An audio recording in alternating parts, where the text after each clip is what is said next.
शेयरवंश आप सभी को, उम्मीद करता हूँ आप सारे मजे में होंगे, खुश होंगे। श्री जी की परम कृपा आप सबके ऊपर बरस रही होगी। दोस्तों, हमने पार्ट 1 वीडियो बनाई थी जिसमें हमने खाने पीने के ऊपर डिस्कस किया था कि क्या चीज़ खानी चाहिए क्या चीज़ नहीं। उस वीडियो के अंदर बहुत सारे कमेंट आए और आज पार्ट 2 आ गई है।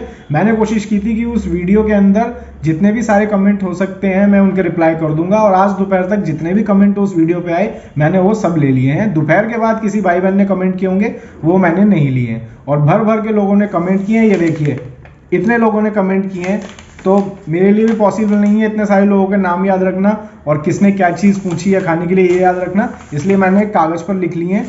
तो चलिए इन सब के रिप्लाई कर देते हैं। कोशिश करूंगा नाम भी पढ़ लूँ अगर, क्योंकि लंबी ना हो जाए वीडियो में आगे बढ़ने से पहले आप सभी से रिक्वेस्ट है, स्पिरिचुअल बात सब्सक्राइब कर लीजिएगा ताकि ऐसे ही अपडेट वीडियोस आपके पास आती रहें। और अगर आप मुझे इंस्टाग्राम पर ज्वाइन करना चाहते हैं तो मुझे इंस्टाग्राम पर ज्वाइन कर लीजिए, ये रहा वहाँ का QR कोड। तो चलिए बढ़ते हैं पार्ट 2 वीडियो में। दोस्तों, सुपर बॉय ने पूछा है कि हम ब्रेड खा सकते हैं क्या, क्योंकि उसमें यीस्ट डला होता है, और साथ में जेली एंड जैम का भोग प्रियालाल को लग सकता है या नहीं। प्रियालाल को सिर्फ सात्विक चीज़ों का भोग लगता है, जेली जैम का भोग प्रियालाल को नहीं लगता। और परम पूज्य सदगुरुदेव भगवान ने हमसे बोला है कि अगर हम अपने साधन भजन पुष्ट करना चाहते हैं तो ब्रेड, बन, कोल्ड ड्रिंक, कॉफ़ी ये सब चीज़ों को अवॉइड कर दें अच्छी तरीके से। तो ब्रेड आप अवॉइड कीजिए।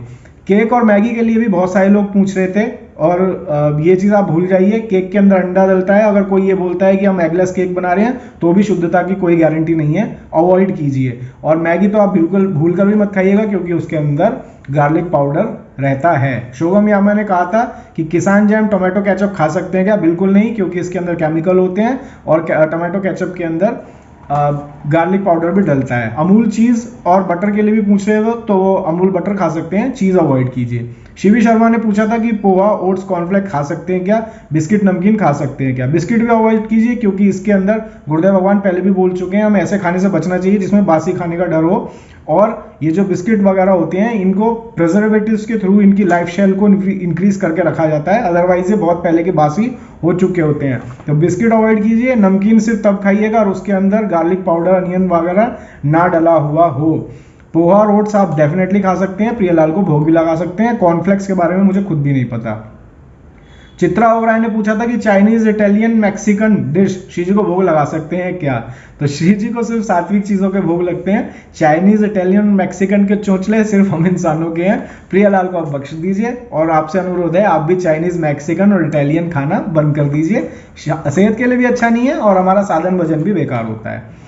वंदना शर्मा बग्गा ने पूछा था कि गाजर खा सकते हैं, गाजर का भोग लगा सकते हैं क्या। प्रिया जी को गाजर का भोग नहीं लगता है। हाँ, हम गृहस्थ जन गाजर खा सकते हैं, प्रतिकूलता अगर हमारे साथ है, और अगर नहीं है तो फिर अवॉइड कीजिए। गाजर के हलवे के बारे में भी लोग पूछ रहे थे, जब आप गाजर खा सकते हैं तो गाजर का हलवा भी खा सकते हैं, अवॉइड कीजिए अगर अवॉइड कर सकते हैं तो।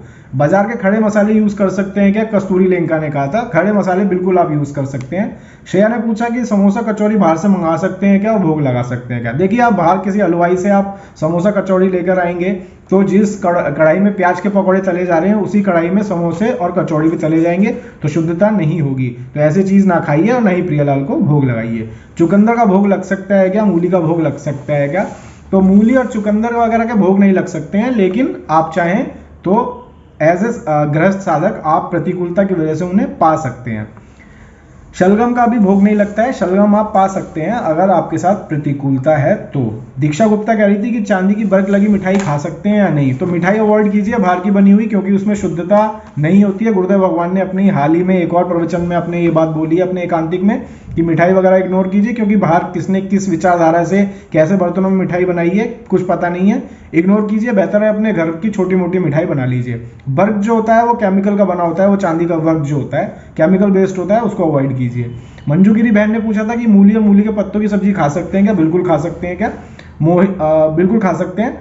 मोहित कह रहे थे कि पतंजलि कोकोनट बिस्किट खा सकते हैं क्या। जब बात बिस्किट की चली है तो अवॉइड कीजिए, फिर वो चाहे पतंजलि का हो या कहीं का भी हो।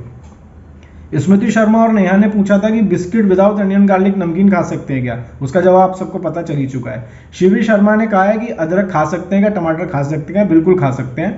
प्रियांशु सिंह ने कहा था कि गाजर का हलवा, तो मैंने पहले ही बता दिया है, आप गाजर भी खा सकते हैं, गाजर का हलवा भी खा सकते हैं। प्रियालाल को भोग लगाना अवॉइड करिएगा।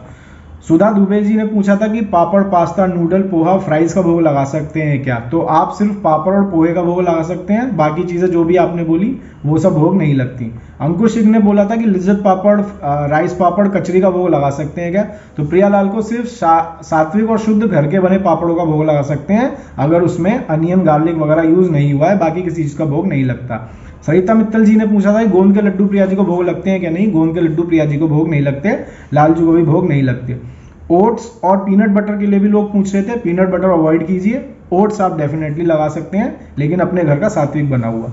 गोभी और हींग के बारे में लोग पूछ रहे थे कि गोभी हींग खा सकते हैं, बिल्कुल आप गृहस्थ साधक हैं, और अगर आपके साथ प्रतिकूलता है तो आप खा सकते हैं। अब बात समझिए, गुरुदेव भगवान हमारी किसी भी खाने की चीज़ के लिए मना क्यों करते हैं? वो इसलिए करते हैं क्योंकि बहुत सारी चीज़ जैसे गोभी, हींग, मूली, शलगम, चुकंदर, मसूर की दाल, इन सब चीज़ों के अंदर जो होता है वो तमस ज़्यादा होता है। जब तमसिक स्थिति होती है शरीर के अंदर तो हमारा भजन साधन नष्ट होता है और हमारी भगवत प्राप्ति फिर आप भूल जाइए। अगर हम इस तरीके का खाना खाएंगे और हम सोचेंगे हम भगवत प्राप्ति भी कर लेंगे तो ये बिल्कुल गलत होगा ऐसा सोचना। तो इसलिए गुरुदेव भगवान करते हैं यही बात कि हमेशा हमें ब्रेड, बटर, कोल्ड ड्रिंक, नमकीन, मैगी, हींग, गाजर, मूली, ये सब चीज़ें अवॉइड करनी चाहिए क्योंकि ये हमारे अंदर तमस बढ़ाती हैं, हमारा भजन नष्ट करती हैं। किंतु हम गृहस्थ साधक हैं और गुरुदेव भगवान ने कई बार खाने की चीज़ों को विरक्तों और गृहस्थों को अलग अलग तरीके से निर्देशित की हुई है। तो प्रतिकूलता से बचने की वजह से हमें मजबूरी में आज्ञा दे दी जाती है, लेकिन अगर आपके साथ कोई प्रतिकूलता नहीं है श्री जी कृपा से तो आप फिर अवॉइड कीजिए, यही आपका बेहतर मार्ग होगा। प्रतिकूलता है तो फिर आप कंटिन्यू कर सकते हैं। जैसे एक हॉस्टल में पढ़ने वाला कोई लड़का है, उसके साथ मजबूरी हो सकती है कि वो भूख के समय उसके पास कुछ खाने के लिए नहीं है तो वो कोई ब्रेड बटर बिस्किट खा सकता है, लेकिन अगर आप घर के अंदर बैठे हैं और फिर भी आप ब्रेड बटर बिस्किट खा रहे हैं घर का भोजन छोड़ के, तो यानी कि आप स्वाद की तरफ ध्यान दे रहे हैं, ना कि साधन भजन की तरफ। उम्मीद करता हूँ वीडियो आपको अच्छी लगी होगी। जल्दी मिलूंगा एक नई वीडियो पर, नए कंटेंट पर। अपना ख्याल रखिए, मुस्कुराते रहिए। शेयर